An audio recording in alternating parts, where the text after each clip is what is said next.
Welcome to a new year on Monday Night Sports Talk. It's the airnetwork.net.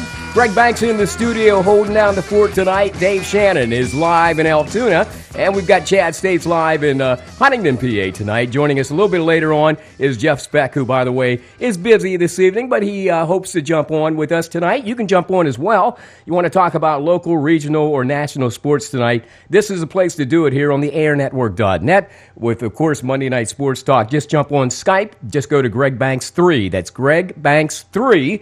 And we'll hook you up and bring you on the air. Meanwhile, I want to say hello to Dave Shannon in Altoona. Dave, how was your New Year and your holiday, by the way?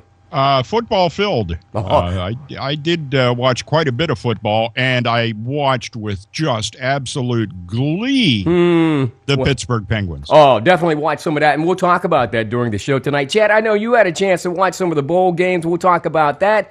But let's start this evening off just kind of reminiscing about the old year, which is about a week old now. And I don't know if we even touched on this because Penn State was a winner, and so was Pitt. So let's start with that first, and then we'll get into some pro football. Dave, did you watch either one of the games, Penn State, and also hear that Hackenberg is now leaving, the university?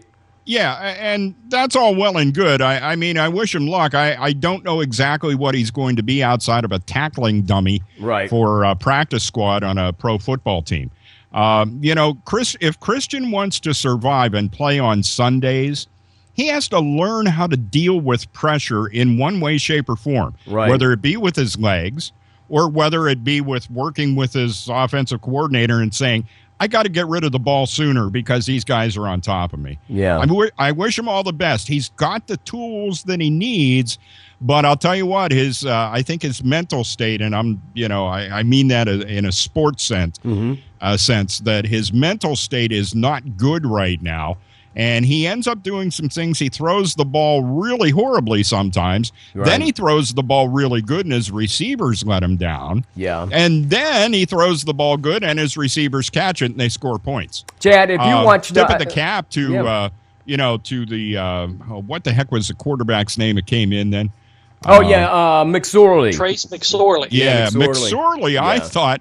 For a guy that's stepping into that situation, what a performance by him, and it makes you feel good about the future at Penn State. How about it, Chad?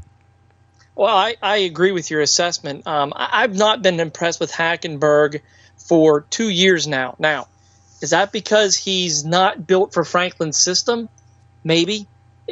Maybe not. Where I get concerned with him is making that intermediary to short pass that he seemingly can't do. And if you can't make that pass in college, you don't stand a chance in the National Football League. Right, exactly. I guess on one token, I'm kind of glad to see him moving on, that I think it's going to give McSorley and then the others that Franklin has recruited a better shot at succeeding, having that offense succeed moving forward. I'm a little bit disappointed in that I don't think Hackenberg's ready for the NFL. I think he's putting himself out there too early, and I think it's a detriment to his career moving forward. You think some of that's frustration though from being beat up on the game Saturday against Georgia, and not only that, but I mean the fact of the matter, when McSorley went in there, let's face it, the kid looked like he had some great tools to work with. Dave first, and then Chad. I mean, you think maybe he was kind of frustrated, just saying, "Okay, it's time for me to go. I was one of Bill O'Brien's boys, and it's time for me to leave now."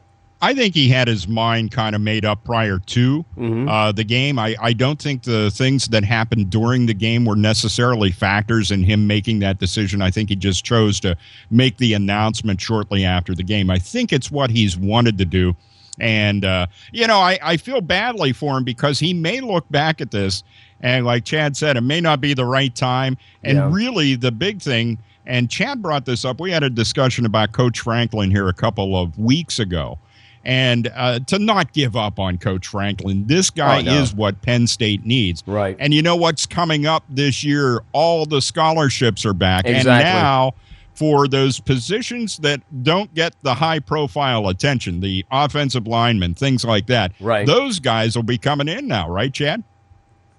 That's exactly right, and that's what he's doing. I mean, he's got the third best recruiting class right now in the Big Ten and ninth nationally. So, Davey, speaking to what you're talking about, that's exactly what they're doing. They are starting to get some of these big-time recruits coming in, and you can see the difference whenever they do hit in. Saquon Barkley was a 4- or 5-star recruit. Look at the difference he made on the field. Well, imagine that across 85 scholarships now. You build depth, you build confidence in your players, you build competition, which you haven't had for quite some time either. So, you're right.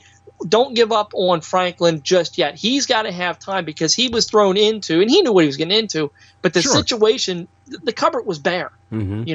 It takes a while to restock the goods, so to speak, and then let's see what he can cook up moving forward. Hey, it's Monday Night Sports Talk here on the airnetwork.net. Just dial us up online at theairnetwork.net, or you can go to TuneIn Radio and just search for The Air Network. We're here Monday evenings from 7 until 8 live with loads of rebroadcasts, by the way. We'll talk more about that. Talking with Dave Shannon in Altoona and Chad States in Huntington. Waiting for Jeff Speck, who may join us a little bit later on in the program from McAlevey Sport. We're talking about Penn State-Georgia matchup. Let me ask you, Dave, I don't know, man. It just looked like, they were outmanned by Georgia. Georgia plays a different kind of football, but then again, you did mention the fact that the cupboards are kind of bare, and we only look toward the future with James Franklin and, of course, the Penn State staff. But having said that, what did you think of their performance against Georgia? I think, there are a number of factors that are going to come into play here as this team progresses and becomes more of a James Franklin team than here's the amount of scholarships you have, which are people that were recruited a long time ago, and now you're getting your guys in. This is always a big thing. This happens in basketball. Unless you're following a really prominent coach when you go in, right? It's really tough. Now I've seen exactly the opposite happen, and we may have some Tubby Smith fans out there, but I'm telling you, people, Tubby Smith is not a good basketball coach. He inherited what Rick Pitino had done at Kentucky, and I'll be damned, I think you, Greg, or Chad, or myself could have done just as good a job with a minimal amount of basketball knowledge we have. Right. Now, in the case of James Franklin, as Chad coined the phrase, I love it, the cupboard was bare, and it's not going to be bare anymore. So a lot of the things you see in that Georgia game, right, in the bowl game, the Tax Slayer Bowl, are not going to be playing out in coming seasons, because these are going to be new guys that are going to be geared specifically to what it is that Coach Franklin wants to do. I think there's some, there are some pluses there. To be honest with you, I didn't think Georgia was a very good football team in that game. Well, having said that, I thought their quarterback was very inconsistent. Chad, I mean, do you think that's the case? Well, I mean, look what happened to their head coach. Mark Richt isn't there anymore. True too, yeah. And Mark Richt won 10 games consistently throughout his whole entire career and got fired. So, it kind of seems like we're nitpicking here because, Penn State gets to be a 10-win team for 15 straight years. Be pretty happy with that. But, to your point, that's not satisfying in the SEC. No. I thought Georgia was an okay team. That's not the best one that I've seen Georgia field in quite some time. I think their quarterback play was a little bit skeptical, where they've been strong. Right. I think they just had a guy graduate last year, Murray. I think he landed on an NFL team, so they might have been going through some growing pains. Not to me, their defense was a little off. I thought Georgia's defense is usually stronger than what that was. But with that said, let Penn State get those scholarships back, then evaluate Franklin. You can't do anything until that happens. Well, we wish them the best of luck in the future. Speaking of, sticking with some of the bowl games, Military Bowl, Pitt versus Navy. Just found out that the former quarterback, who I believe only played 2 games this season for Pitt, is now transferring out. His name is Wojtek. He made the announcement earlier today. So there is a new regime, seriously, in Pittsburgh now with, I believe the quarterback's name was Peterman. And, of course, with Coach Narduzzi and his recruits coming in next season, I mean, Pitt has to have a very, very bright future, wouldn't you say, Dave? And they looked half decent against Navy, which looked kind of powerful to me. Oh, yeah. No, I mean, they were kind of in awe. It was reminiscent, by the way. I thought that game. And I'm guilty of, and I forget what other sporting event was on that night, but I watched that, and it was like, oh, my God, the Military Bowl's on. It might have been a hockey game or whatever that I was watching. And so I did catch the end of the game, and to me, it was somewhat reminiscent. I don't know if either of you had watched the Notre Dame Pitt game. Yes. But it was somewhat, to me, reminiscent of that Notre Dame Pitt contest. Chad, is that the way it looked to you, too? Well, I didn't watch that game, Oh, so okay. I can't really answer that. Right. I think Pitt's. I'm just going to speak on Pitt's future because I didn't see the bowl game itself. Right. Mm-hmm. I think they're as good as Narduzzi stays there. And let me clarify that. Is Pitt a job where you're going to land and stick for 5, 6, 7, 8 years? Yeah, I think you mentioned that before. Job? Yeah. And I don't believe it is. And honestly, I don't believe it is. And my apologies to all those Pitt fans out there because I talked to several of them in church. Right. And they're all hyped up about what Narduzzi is going to bring to the table and this, that, or whatever. And that's great. But if he goes out and he wins 10 games next year, yeah, he's gone. Some big school is going to be throwing big money at him, and he's going to be leaving Pitt. So, you can get excited about it, but Pitt is not that destination job that it used to be. And until somebody proves me otherwise, I have a hard time getting. They're a Houston, and honestly, that's what I see them as being the Houston of Pennsylvania, so to speak. Yeah, and the until coach somebody changes. proves me otherwise, it's hard for me to really generate any excitement about the Pitt Panthers. Yeah, you made sort of a statement about Houston as their coaching staff went. So did some of their players. We watched John O'Korn. Matter of fact, I believe when there was coaching change, he also moved. And as we mentioned, Wojtek came in and only played 2 games for the Panthers this year. I'm not sure if he was hurt or what happened. And then I think he did get injured early. Okay. Greg. Well, then the next quarterback up, next man up, looked good. And so maybe somewhere in the back of Chad's mind, he said, hey, it's time for me to move on.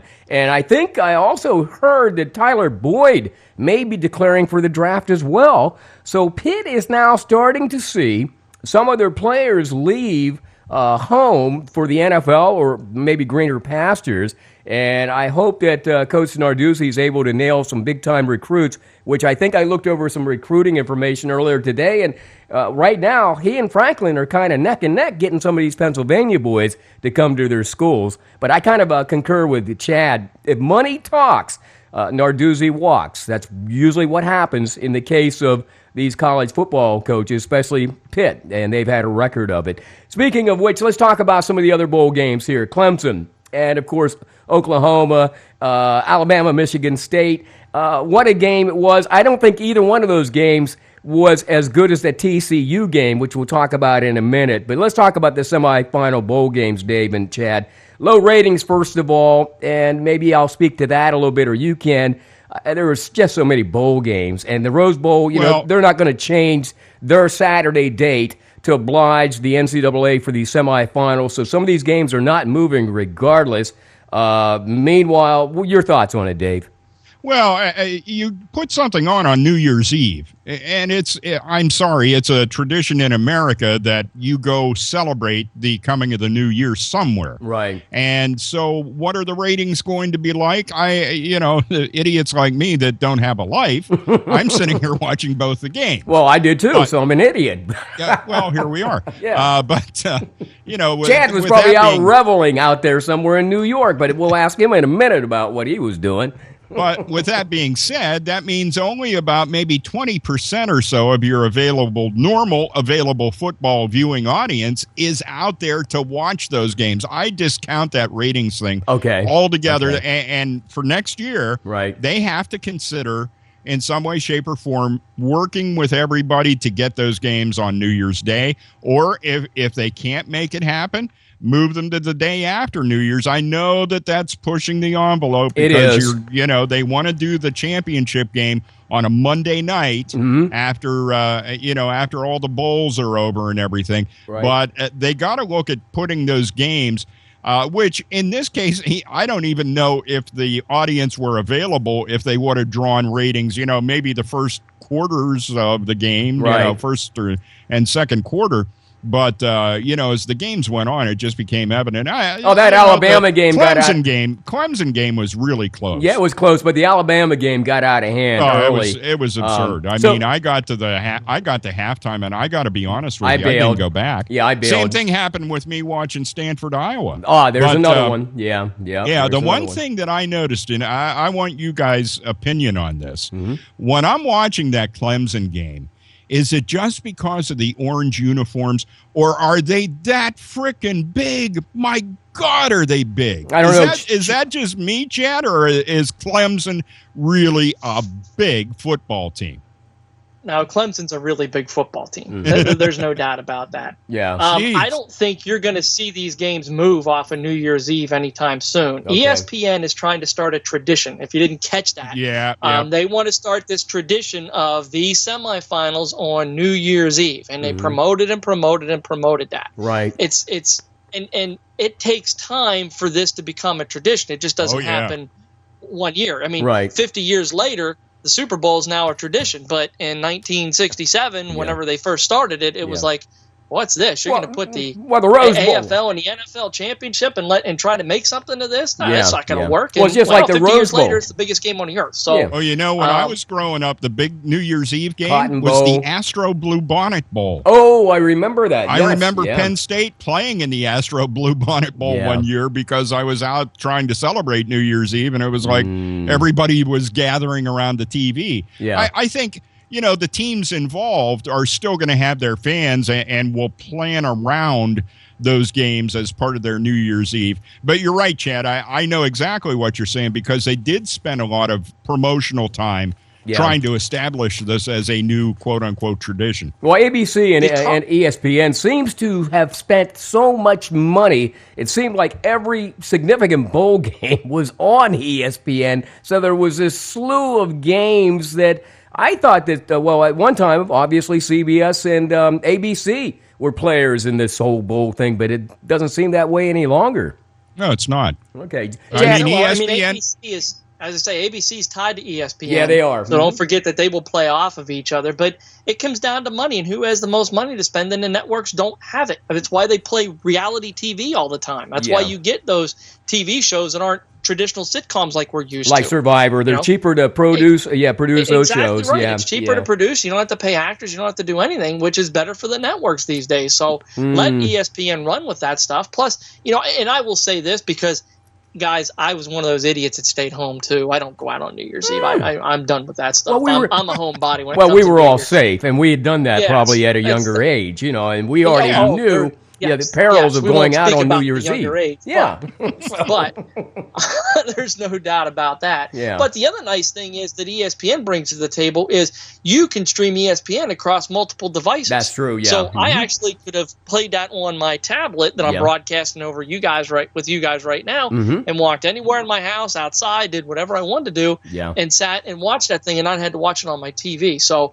there's that new age and that new way of connecting with people that ESPN and cable companies are able to bring to the table that the networks aren't necessarily able to do. And that's how I usually watch NCAA basketball. I may have one game on the television, one on my iPod, and one on my iPad.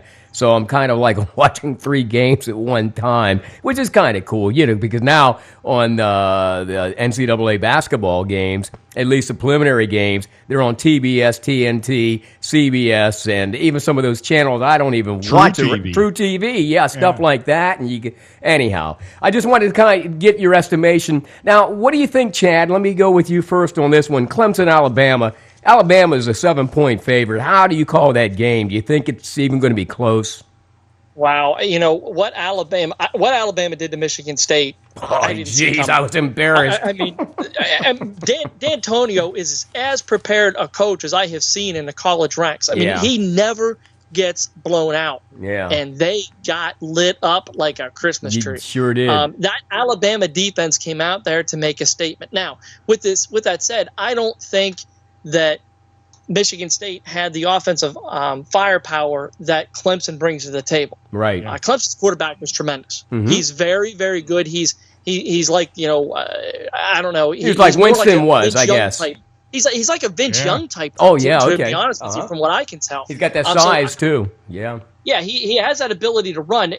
Alabama knew that Connor Cook wasn't going to run. He's not a mobile quarterback. So you take that dimension out, and then you just throw 8 men in the box and start stuffing them. It makes playing defense a lot easier. To your point, though, Greg, I think Alabama wins this by. I think they cover.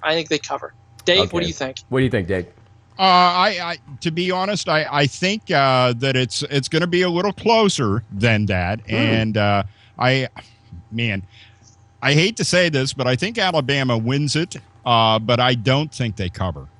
I think it's going to be that close a game. I'm giving Alabama 14 right off the bat, so they're going to cover and more. But having said that, I look at the conferences. Like I said, when I watched that Michigan State game, I'm like, my God, it embarrassed the Big Ten. You know what I'm saying? Well, to me, it was embarrassing. And the Iowa game was even worse with Stanford. And how about what was the other one? Northwestern? Oh, well, that one I didn't watch much. I didn't watch that because Northwestern was not even an elite team in the Big Ten. As far as, I understood they won some great games, but I kind of put them in the same league as Penn State. They're kind of like developing. And Northwestern's sort of like an Ivy League school, the Midwest. And, well, of course, there again is Stanford is sort of like the Ivy League of the West, and those kids just beat down on Iowa, man. It just it was incredible to watch that game. But here again, I do truly believe that Bama will win this game and win out big, and it's just Nick Saban, and who knows, and we'll talk about this, could it be Nick's last year as a coach at Alabama? There are so many coaching jobs open now, and we'll talk about that. It's Monday Night Sports Talk. Greg Banks in the studio. Chad States, by the way, in Huntington. And we've got Dave Shannon live in Altoona. Some good news. Dave is going back on the air full time. And I won't mention. Well, maybe that's not official. Okay, that's not official, so we won't put it out there yet. But I do know that Jeff is going back on. He also joins us on Monday Night Sports Talk. He's definitely going with Honey 103, which is a Huntington, Pennsylvania station. I think they stream live, so just check him out next week. I believe he's on from 3 until 7. So, by the way, two teams we did miss there before. I know you want to move on. No, let's go ahead. Let's the cover bowl them. Season, but Ohio State. Okay. Did hand Notre Dame their hat. That was the game that I wanted to mention. Yeah, 44-28 was the final in that game. And didn't you get some glee from that? Because my aunt kept saying, "Why does Notre Dame? Why do you like Ohio State?" I just love that Notre Dame's getting beat. I told her, But go ahead. And the other one that I did want to mention, like them or not, Harbaugh takes a team to a bowl game and just absolutely pummels Florida, 41-7. Yeah. And so, say what you want, and I'm no big Harbaugh fan. I'm glad he's out of the NFL because nothing made me puke more than when San Francisco would play Baltimore and we had to deal with these stupid announcers making such a big deal about the two brothers coaching against each other. But let me ask this question of Chad. Do you think there's too many damn bowl games? I mean, who really cares? Don't you just want to see the national championship game and the rest of this stuff? Because there are teams, quite frankly, that had basically 500 records to get to a bowl now. It's sort of like your kid shows up and they give him a trophy. That's the way I felt about these bowl games, Chad. I don't know. Where's James Harrison in the NCAA? Put him on the bowl James committee. Put Harrison. him up there. Exactly. Put him up there. You've got 5 bowl games and that's it. That's because it. The rest of them, you're giving back your stuff right now. Is what he's going to tell you. No, there is. There's way too many of them, and it's about the money that again. It's money. Yeah, it's money that's caused all this stuff. Yeah. So the more money that's become available, and the more that people can say, "Hey, we'll just go ahead and sponsor a bowl game and throw me some teams." And come on, man. Did you know what the tax layer was before you actually win? Oh, heck no. What the hell is a tax layer? I always thought that was I know it's like H&R Block or You're something. not a fan of Junior? No, well, hey, I know Junior's driving for him, and he was there doing donuts in the middle of the field before the game. But, hey, listen, here's the reality, man. It's like bring back the girl that was on the commercials, Danica Patrick. I mean, I remember how many years it took us to figure out what is it she's advertising here. You know what I mean? Well, she is back. She is in a commercial right now. Yeah. But it is for a tax preparation service as well because Okay. she is not, Junior's doing Tax Slayer, and Right. I'm not sure which one she's doing, but she's she also has her own tax. But Dave, company. do you agree with Chad and I? I just think there's just too many of these bowls now, man. It's like, come on. I'm overwhelmed. I realize there's not a lot on TV, live television necessarily, but come on, aren't there too many bowls? And some of those people, there wasn't anybody in the stands, man. Come on, and then you're going to send me to a game. See, you're going to send me to a game. That's when it gets to be sad. Well, that's when it's truly sad. I mean, it's one thing to hold an off, not a big name bowl, but it's quite another to hold a not big name bowl with nobody watching it. Hey, Chad, that's what gets me. To me, that's an embarrassment to college football in general, and gets back to what Chad said. Well, I would feel bad. Everybody gets a trophy deal. I would feel bad, Chad, and you can chime in here. If I'm one of those players, and I forget which bowl that was, and I go to Arizona, and it's below freezing there the whole game. It's like, come on, man. We were planning on going to this bowl where it was going to be sunny and warm, and we're playing in 32-degree temperatures, and the wind's smacking us in the face. And the people were in, and that was the Thompson's Brown Pegboard Bowl. Well, see, that's what I'm talking about. No, I don't remember. And I make light of that as I stare at Brown Pegboard in my man cave downstairs. But I make light of that. But there are so many of them. Okay. We are now beyond the point where going to a bowl game actually meant something. Yeah. And it used to. Now all these you're going to see Paterno. I think still holds the record for most bowl victories, correct? At 24, something like that. But those are real bowls. Yeah, those are real bowls. But that's when getting to a bowl game, you actually had to do something to get there. Thank you. You just show up, and correct me if I'm wrong, but there were teams. I think Missouri was one of them that said, "I'm not sending my team with a losing record to a bowl. Yeah. Thanks for the invite, but." No thanks. That ought to tell you right there that there's a problem. It's sort of like, it's sort of like District 6 now. If you have a record of, let's say you're playing football and you have a record of 5-7 and you just happen to make it in and you can pay that money, your school has to decide, are we going to go to this district into the, in this championship series, or are we just going to stay home? Somebody has to use some common sense, damn it. And I just don't think it's being used because, again, ESPN again was promoting that, Dave. We have 32 bowl games. It's like, okay. Hey, and who was sponsoring that? Capital One. Capital One bowl games. And that's, and that's there all the time. Capital One bowl week, Capital One bowl week. Oh, and man. they're, ESPN's making a ton of money off of that. Yes, they are. If your bowl committee for that individual bowl picks the right two teams, it's good for tourism. Right. And that's why Penn State gets invited sometimes with marginal records to these bowls because the Penn State faithful, although I don't think they traveled as well this year, but normally they travel well, and they're there with that team. It's like Steeler fans. I think half of the Cleveland stadium was filled with Steeler fans yesterday. Exactly, and we'll speak to that in a moment. But let me wrap it up. I think the best bowl action I saw was I went to bed early. I believe it was Saturday evening. I was watching TCU get their butts whipped, okay? And they were getting beat rather handily at halftime. I understand Gary Peterson, their coach, went in. He had been wearing black in the first half. He came out in a blue shirt and a blue visor, and TCU actually came back in the second half. I watched the end of the game. Chad, you may have seen this thing, but they actually came back and tied up the game in the end. They were getting beat something like 38-3. The most unbelievable comeback I have seen in a long time. And you know what? Unreal. Good for them because their quarterback, Trevon Boykin, pulled the most idiotic thing you can do prior to a bowl game and left every one of his teammates down. Yes, he did. And I am glad they won that despite of him. Yeah, and I felt bad. I didn't have any idea what he had done because of the holidays. Then I find out he went out and got drunk, and then I guess he fought a cop or something. I mean, who does that, man? And I saw his apology on Twitter and Facebook, and I thought, their chances are slim and none now.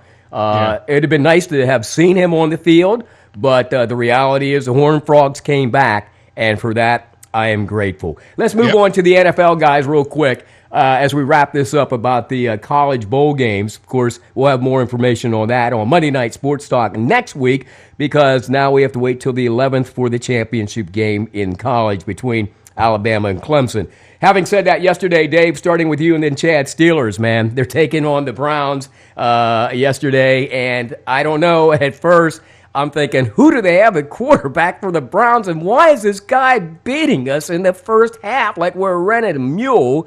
And I just thought, my God, if it weren't for the defense there early on, we could have probably lost that game. Your feeling on that game, and then we'll talk more about what's coming up. I am curious that if after the season is over, whenever that may happen for the Steelers, if we find out that something happened to Ben somewhere along the way after the Denver game, during the Denver game, whatever. I mean, the Denver game was the pinnacle of this run that the Steelers had of either being able to come back or and Ben hitting passes just consistently. And I have never seen the man stare a receiver down like he was doing yesterday. I know they probably wanted to build stats for Antonio Brown, right? But it was just like he's staring him down, and the worst NFL team on defense is going to see the quarterback doing that, and you end up getting intercepted because you're staring at him too long. Well, he looked like a rookie. Yeah. And then, as the game went on, thankfully, the Browns decided to hand them the football in Cleveland territory 2 times in a row. Let me ask you, Chad, real quick. Was Ben telegraphing, to have those 2 interceptions and for those Brown cornermen to look that good yesterday? My God, it was like he almost handed it to him. Well, he looked tentative, that's for sure. Cleveland actually going into the season was not supposed to have that bad of a defense. And their corners are way better than what Pittsburgh's are. So because we've been seeing Pittsburgh's high school cornerbacks playing all year long, when you look at Cleveland's, they do look like studs. Well, that's because they are a lot better than what we're used to seeing. Right. With that said, Ben looked tentative.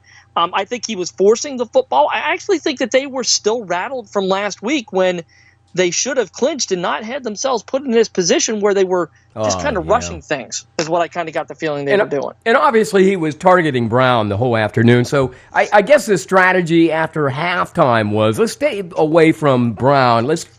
Don't worry about getting the ball offense, to him. But you don't throw every damn pass exactly. to him. I mean, I watched Heath get into situations where he was open yesterday and they never threw him the ball. And there were other people on the field, like Wheaton had a half-decent day. Bryant, so Darius Hayward-Bay. Bay was another one, and it was just like Ben was stuck to Brown. And I understand he's your star receiver, and the guy catches basically anything that hits his hands, because I watched a couple guys just drop balls right to them. Matter of fact, our defense had a ball thrown right to them, and they dropped it as well. But having said that, as we move into the playoffs here with the Bengals, and I'm not so sure Williams' injury. Do you have an update on that, Chad or Dave, on what his injury is? Anything. I haven't either. No, I haven't either. Okay. I'll check quick. Yeah, if you could check on that for us real quick. Here again, we're going up against Dalton, who we're not really sure, Chad, is even going to be in the mix on Saturday. How do you think that's going to fare for the Steelers now? Well, what I'm looking at and what I've been hearing is it's A.J. McCarron. Now, whether that changes as the week goes on, it's very possible. Right. I think that bodes well for Pittsburgh because McCarron's going to be nervous. Yeah. He's got a lot of pressure on himself to win this ballgame because it's been a while since Cincinnati's won a ballgame. And if you're a Cincinnati fan, that was the worst team you wanted to see come to you. Now, if Dalton's healthy, I think this is a little bit of a different scenario because he won't have that deer in the headlights look that I think McCarron is going to have. Yeah. Although, as I say this, Pittsburgh's defense is just so horrid right now. They can't get any pass rush. Their secondary is making Ryan Mallett look like a Hall of Famer. That's what I'm saying. They made Mallett look like he was a superstar. Yeah, exactly. And I'm sitting here thinking, okay, do you think maybe the defense is too soft back there? I mean, what seems to be the problem?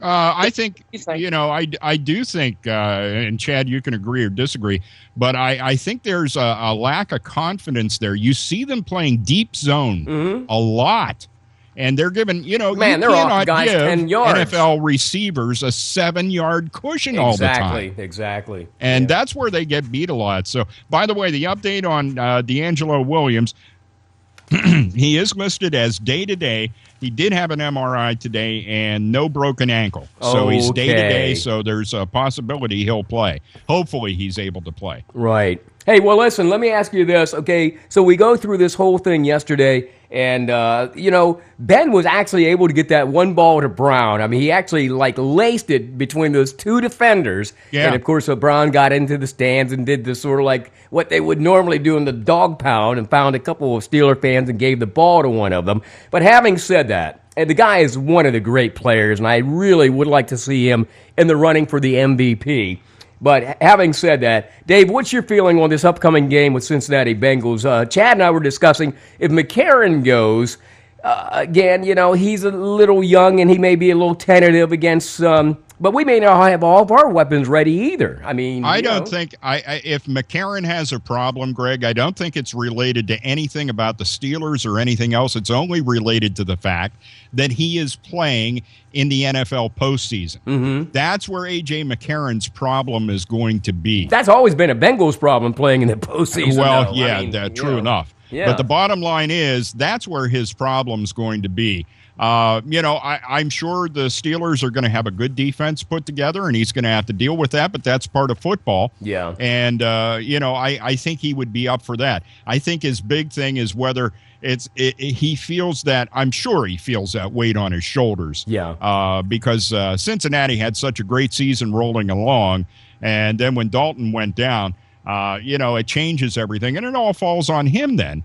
I think he responded as well as could be expected. Yeah. I don't know that Dalton's going to be absolutely ready and whether that's the guy you go to or not. But then again, if you want to look at that Denver game last night, it's like who'd have thought that Brock Osweiler was just going to fall flat in his face. Yeah. And, the amazing thing is that when Manning went in, it wasn't that he was doing anything, he was handing the ball off. Exactly. It was just because he was there. It was controlled, and he's a veteran. Well, it was the team saying, our leader's back. Exactly. That kind of thing. Let me ask you this. I was going to say to Chad, who do you prepare for if you're Tomlin? Would you prepare for Dalton and then just deal with McCarron,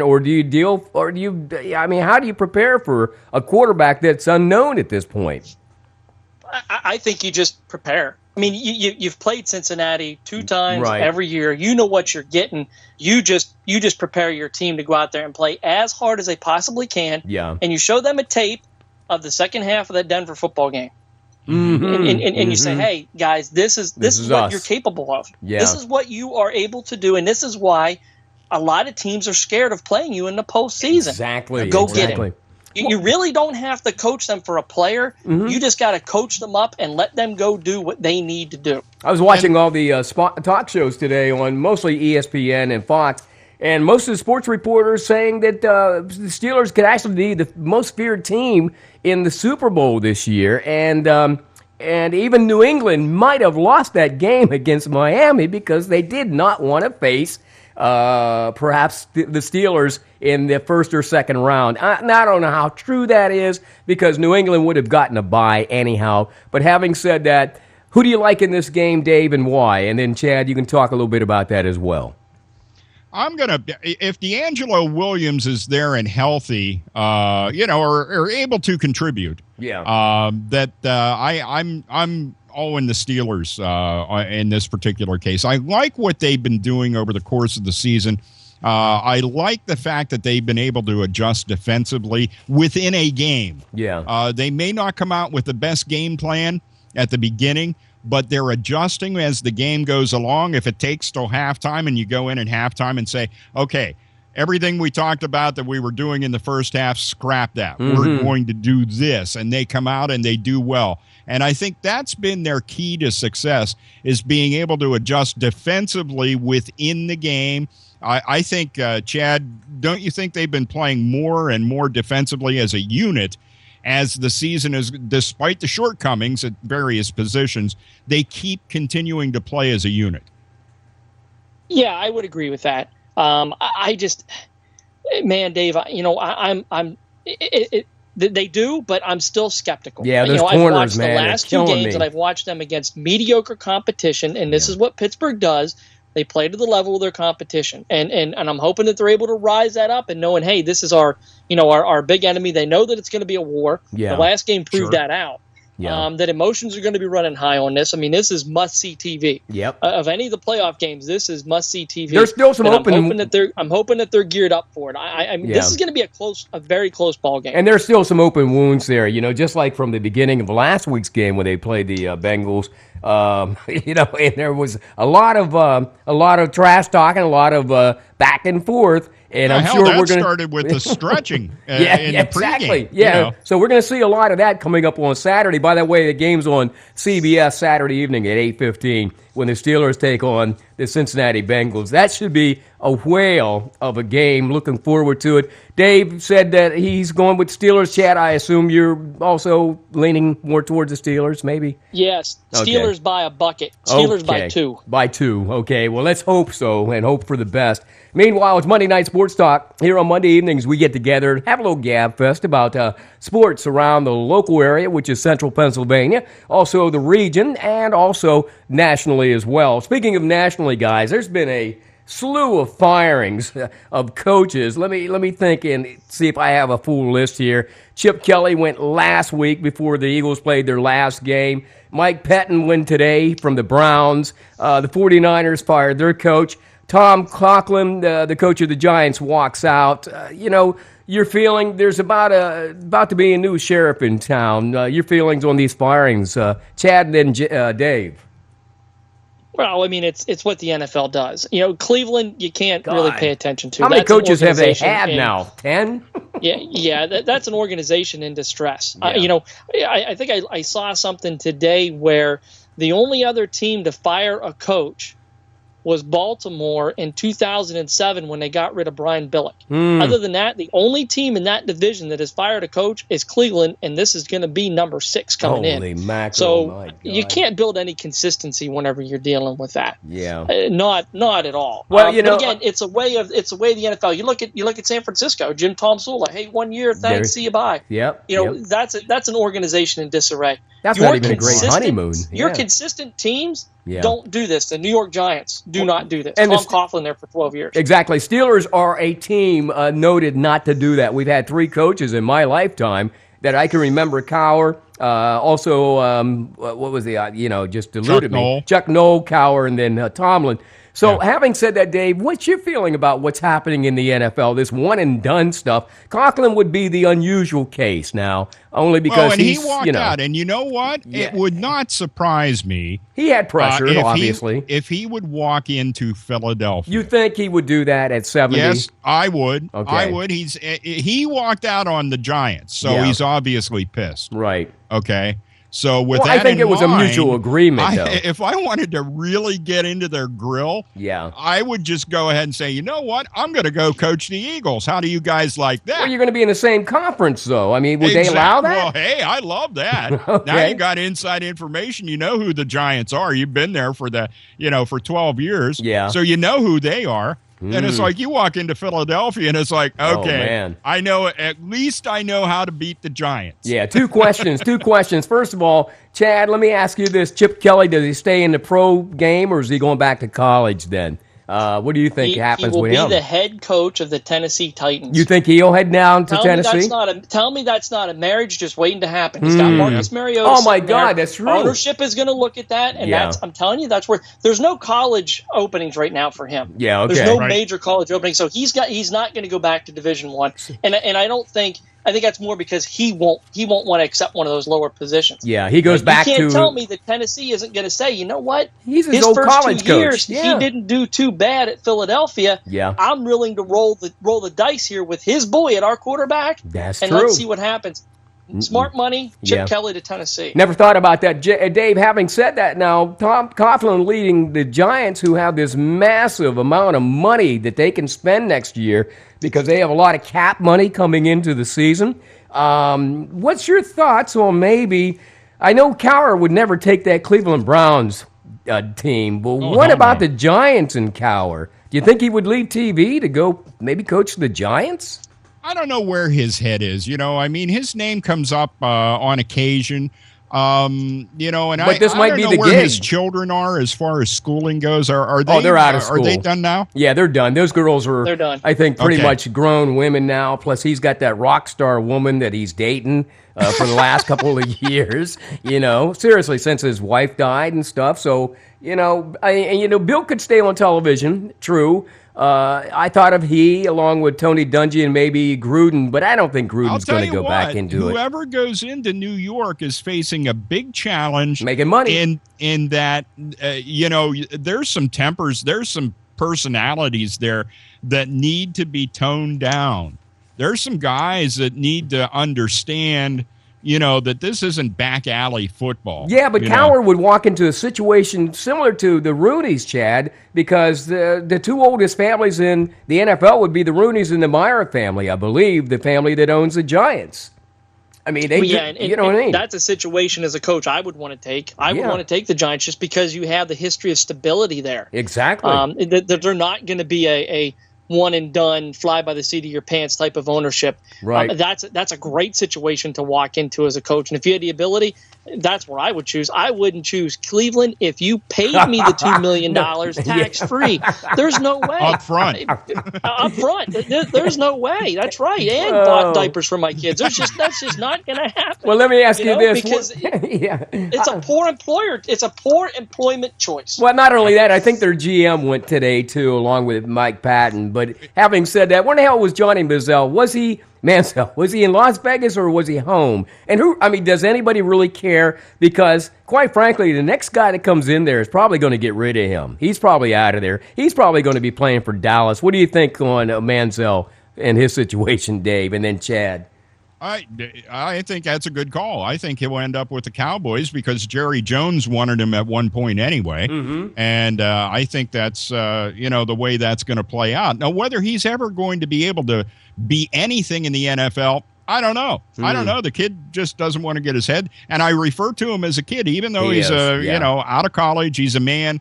He's still like a frat boy, though, as far as I'm concerned. Yeah, he's in his 20s, but he's still back there in college. He's still acting like he's a freshman. Yeah. And, until somebody can rattle that out of him, however you rattle that out of an adult, I don't know that. And the other thing is, I hate to say this because there are any number of people who have been short and have been quarterbacks that have been good. Yeah. But Doug I don't know with today's situation and the way quarterbacks are going now in the NFL. Okay, right now, let's take these three guys. Yeah. Okay, Tom Brady, Ben Roethlisberger, and Cam Newton. Oh yeah. They're all well above 6'3", right? Exactly. Yeah. And that's what you have to have now. You have to have these bigger guys with a little bit of meat on their bones to be able to A, put up with the amount of hits you take. Yeah. And B, be able to see over the damn offensive line. Mm-hmm. How big are those offensive linemen these days? Well, I'm sure Johnny will figure out his future. One guy I failed to mention, Chad, I don't know if he's going to actually leave, but New Orleans coach Sean Payton, could he end up in New York maybe as their coach? Huh? It's a very good possibility. He's going to be able to pick and choose his destination. I think New Orleans is just going to cast him away because they want to make a change. They want to see something different down there. Yeah. I think it's a wrong choice because I think Sean Payton's one of the 5 best coaches in the National Football League. I agree. But he's going to land somewhere. Yeah. New York would not surprise me because he has history there. Exactly. And knowing the Myers, that's a great choice. And Greg. you know what? Good call, Greg. Yeah, well, I was thinking about that, and I was also thinking, with Breeze getting older, and him just kind of failing these days, there's going to have to be a major shakeup in New Orleans. So it's either Breeze, maybe Peyton, and maybe both of them will have to leave down there, and they'll have to rebuild, as it were. So we'll see how that all works out in the future. Let me ask you guys this real quick, Dave first, and then Chad. When it's all said and done here in a few weeks, who emerges in the Super Bowl? What two teams? Who from the AFC? And I do believe totally it will be somebody from the AFC and who from the NFC. I mean, obviously, Super Bowl. Hopefully it's from our division, though, but go ahead. Well, I think that you're going to see, I think Carolina, although Seattle's kind of a dark horse there. I think Seattle's got the potential to, go ahead and run the table. They've got a little momentum now. Yeah, from a wild card position, they just really, man, you talk about peaking at the right time. Right. So those are the two teams that I see battling for the championship. And Seattle may be able to walk away with that. If that ends up being your NFC championship game, Seattle, Carolina, you've got a team in Seattle that's been there. They know what this is all about. Yeah. And Carolina's in new territory for them. So who do you think they take on, New England or Steelers? Or, who emerges here? I'll tell you what, you guys may think I'm crazy. No. But Kansas City. I think you better keep your eye on Kansas City. Yeah. Because Kansas City, to me, out of all the aforementioned teams, what's New England done the last couple of weeks? They're horrible. Yeah, they've gotten beaten by They're Miami. injury-ridden. Yeah. So I don't look for them to do anything. Yeah. Now Denver has to settle this issue. How do we go forward now? Is it Manning? Is it Osweiler? Right. How are we going to handle that? Yep. Same thing in Cincinnati. Yeah. How do we handle this? Is it McCarron? Or are we going with Dalton? So you're saying Seattle versus Kansas City? The top three teams are and Texas. Where do you really think the Texans are going to go? No, they're not. So now I'm saying Kansas City because I'm not really totally sold on the Steelers unless they show me a really good game against Cincinnati. Right. I think they've just these last two games they looked horrible and they backed into the postseason. Mm-hmm. And so, with that in mind, to me, it might be Kansas City taking on Seattle for the Super Bowl this year. Okay, Chad, your turn. What are you thinking as far as the Super Bowl this year when it's all said and done? Well, I had this big, grandiose, bold prediction to make. And then I had to go second. So I have to echo what Dave's saying. Now you got to rethink. That's exactly where I was landing. Oh, really? I think Seattle is the best team in the NFC. I think they are able to travel well on the road to beat anybody within that conference. Yeah. And I'm with him. There's something magical going on in Kansas City. Do you realize the Chiefs have not lost since the Royals won the World Series? Have they won 10 in a row? Is that what it is? They have won 10 in a row. They have not lost since the Royals won the World Series. There is something going on in that town, and I'm going to go out there and bathe in the water, maybe get 10 years younger. It's the barbecue, baby. It's the barbecue. That's what I'm talking about out there in Kansas City. But that's exactly the route that I was going. There is nobody that stands out to me in the AFC. Every team has a flaw. Yeah. And you keep not thinking about Kansas City. Exactly. We forget about them. They won 10 in a row. They just won 10 games in a row. Why are we so suspect about Seattle, though? Is that because Seattle had a rough start or something, Chad? Is that why most people really aren't giving them... That's exactly why they had a rough start. Yeah. Marshawn Lynch hasn't been the running back.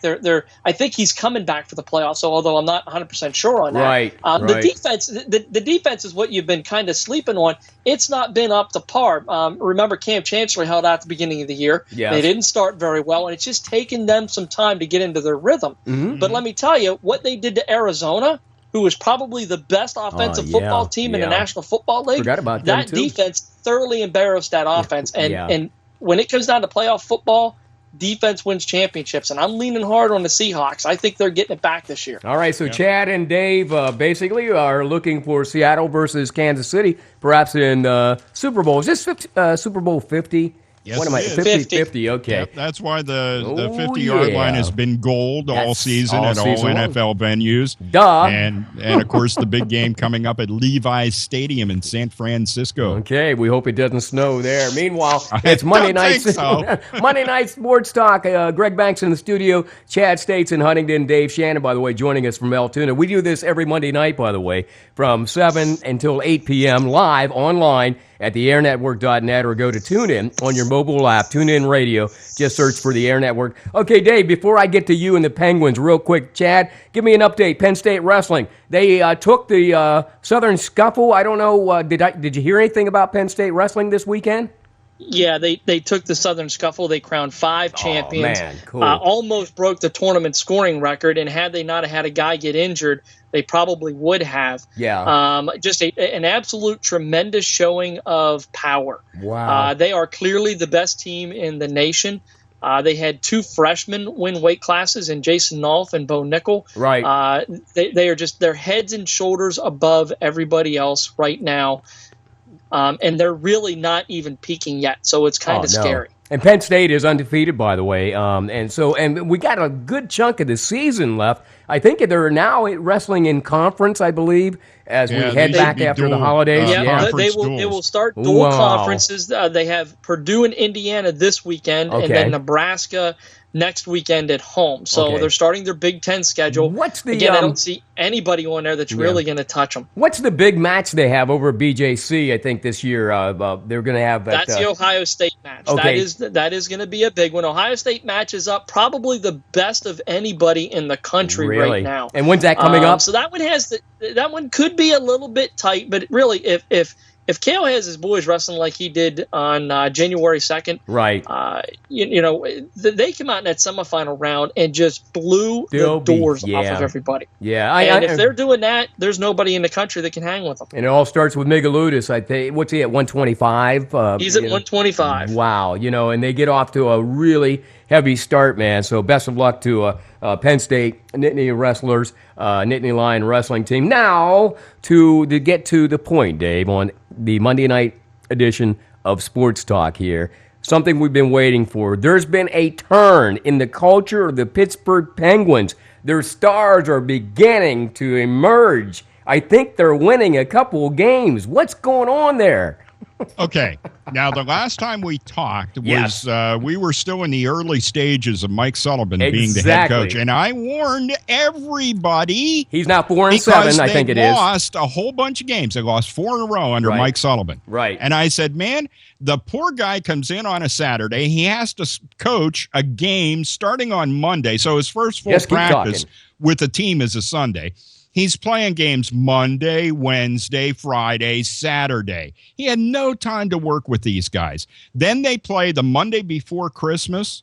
They win that game decisively against Columbus, and then they got all this time off till Saturday.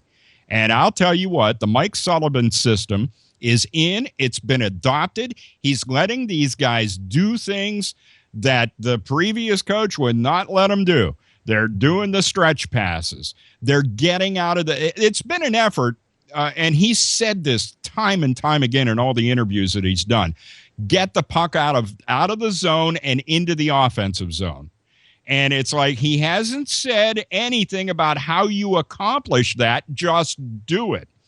And now these guys are starting to play within their abilities. They're starting to use their because, to be honest with you, I mean, there's so many talented players on that team. The other thing that was a big deal to me was seeing Matt Murray. Of course, Marc-Andre Fleury had been out with a concussion for an extended period of time. Mm-hmm. This allowed Matt Murray to come up from Scranton Wilkes-Barre. He is the future of this team, and I don't know when Marc-Andre's contract runs out, but I'll tell you what, there's going to be some thinking in the back rooms that we don't necessarily have to hold on to him because this Matt Murray guy is pretty good. Now, he looked horrible in a shootout. One of their games went to overtime. No goals in overtime, but he looked really bad in a shootout. Yeah, Matt, well, what would you feel like, or how would you feel, and how would most Penguin fans feel if they did make a sudden shift like that away from Fleury and maybe more so on Murphy? Murray, I don't think they do that this season. I don't think you do it in season. I mean, I think it was great that he had a chance to do that. If you do anything, Greg, it's you bring Murray up and you deal off Zatkov. I mean, that's the only thing you can do at goaltender. No, Marc-Andre Fleury is the goalie, period. But maybe you take a look at that and whether you do something with Zatkov and let Matt Murray come up and let him do his job. But, I'm so proud of this, and I am so sick and tired, the same whiny, idiotic people that wanted to come to Mike Johnston's defense, the Pittsburgh media guys, the guys on Root Sports. Right. You want to run to that man's defense, and now you're bitching, moaning, complaining. You got to win every game now. Well, let me tell you, idiots. Yeah. They're only 2 games away from being in the postseason, 2 points, rather. Is that Steigerwald guy one of the idiots? What's that? I says, that Steigerwald guy, anyway, he's not an idiot, is he? I mean, he gets paid by the Penguins. Let's move on. At any rate, Chad, you hear that? They whine about this stuff. It's January, for God's sake, and Right. they play hockey into the beginning of April. Yes, they do. Right now, I don't think anybody in the Metropolitan Division is going to catch the Washington Capitals. Yeah. I think they are, man, what a team. Well, and I don't see them yeah. folding the tent and going home. Well, how good are the However, Islanders? Because I saw where the Penguins spanked them the other night, man. Well, and they've got other games coming up against the Islanders. But to me, that was a big tell as to how the Mike Sullivan system is working. So shut up. Okay. Shut up. There is no big rush. They don't have to win every game starting now. Get that out of your freaking heads. Yeah, please, okay? because Dave got Johnston fired, so, he can make you disappear real quick, too. I'm like the kid in the Twilight Zone episode. I'll Hey, send you out Chad. to the cornfield. Chad, I don't know. Yeah, we put that on Facebook, and whenever Johnston got fired, I said, see, Dave got the guy fired. He bitched about it enough on Monday Night This is Sports why Talk. I agreed with Dave on Seattle and Kansas City. Yeah, and 'cause why you could be I will missing not tomorrow. disclose my current location. There you go. Monday Night Sports Talk on the airnetwork.net. Dave Shannon in Altoona, and we've got Chad States Huntington. Chad, real quick, we've got a wrestling match coming up on, I believe, the 7th. I believe that's later this week. How are the Huntington boys doing on the mats this year, by the way? Hey, they're looking pretty good. They just got done over the weekend with the Conestoga Valley tournament, where they placed second as a team. They had one champion in Jacob Oliver, as to be expected, and 2 runners-up. With John Wagner and Colin Glorioso. So they are doing very well. I think Coach Mikett has very big expectations for this team, as well he should. Yeah. So I think he's a little bit disappointed with the second place finish. But with that said, they will wrestle against Hollidaysburg, who is traditionally a pretty decent wrestling team, and obviously a bigger school than what Huntington is. Right. I fully expect Huntington to win that match, and I expect them to win it comfortably. But tune in so you can listen to the broadcast and listen to the Huntington Bearcats on the Air Network. Yeah, Chad will have all that action for you coming up on, I believe that's Thursday evening? Thursday. That should be Thursday night. At 7 p.m. right here on the airnetwork.net. Meanwhile, I want to thank Chad States from Huntington along with Dave Shannon from the Altoona area for joining us on this edition of Monday Night Sports Talk. We'd like to do it again, guys. I hope you have a great weekend. By the way, get your beer ready, Chad, because that game's coming up Saturday night at 8:15 with the Steelers and Bengals. All right? That way Locked and loaded. I'm sure you are. Locked and loaded. Hey, meanwhile, Dave, thank you, man. I'll get back with you on Monday night here on the airnetwork.net. How's that sound? I'll be here. All right. Thank you, everybody. Thanks for listening, and check out our rebroadcast coming up throughout the entire week here on the airnetwork.net.